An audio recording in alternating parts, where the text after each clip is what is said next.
Здравейте, аз съм Мишо и днес е 7 септември 2011, а това е новия епизод на шоуто новините тази седмица, което не е точно шоу, а видео за нещата от новините, които са ми интересни. И започваме с новината, че убиецът на 11-годишният Пресиян Иванов е бил сексуално насилван като дете.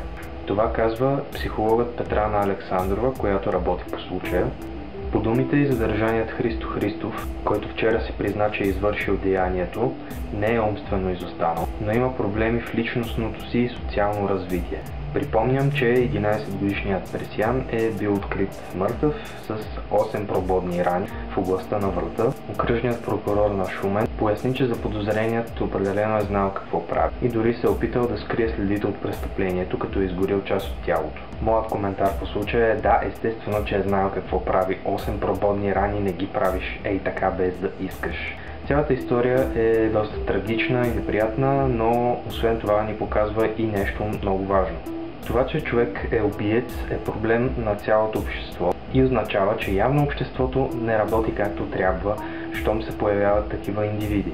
Факта, че въпросният индивид ще бъде наказан, в случая най-вероятно с лишаване от свобода, в никакъв случай не решава проблема. Това за мен е просто едно замитане на боклука под килима, така да се каже, и не решава нищо в дългосрочен план. Въпросният проблем не е само на българското общество, а е проблем на човечеството като цяло. И ние ще сме тези, които в близките години ще трябва да измислим адекватно решение. По цял свят затворите са препълнени, строят се нови, въпреки това не достига място, така че явно има нещо, което изпускам. В никакъв случай не уневинявам въпросният убиец, все още не искам да ми диша въздуха, но всичко, което казвам е, че когато има убийци, не ги затваряш някъде настрани от хората, а правиш така, че да няма нови убийци. А какво точно е това, което трябва да се направи, за да няма нови такива, е тема на съвсем друга и дълга дискусия. И продължаваме в същия дух неприятни новини. Силен взрив избухна тази сутрин на входа на сградата на Върховния съд на Индия, намиращ се в Ню Делхи. Според информация на полицията, бомбата е взривена около 10:30 часа местно време, когато в сградата са се намирали между 100 и 200 човека. На този етап има данни за 10 загинали, различни обаче са версиите за броя на пострадали.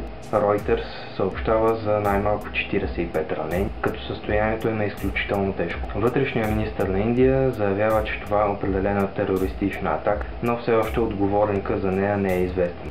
И все пак ще завърша с нещо забавно, но все пак доста глупаво. Белгийски защитници на животните призовават за ден без гащи, в знак на съпричастност с кастрацията без упойка на милиони белгийски прасенца. Въпросните природозащитници призовават белгийските мъже в петък, 9 септември, да не носят гащи, в знак на съпричастност с 5 милиона кастрирани белгийски прасенца. Акцията е под надслова "Оставете ги да висят", така че ако имате близки и познати, които живеят в Белгия, предупредете ги за наближаващата опасност. Всъщност сега като се замисля, ходенето гол не е ли нарушаване на обществения ред в цивилизованите държави? Значи протест в знак на солидарност с храната ми, в резултат на което със сигурност ще ме арестуват. Да, със сигурност ще е много забавно да седиш без гащи 24 часа в ареста. Но това беше всичко от новините, което ме вълнуваше днес. Линковете към новините са под видеото. Аз съм Мишо и ще се видим в петък.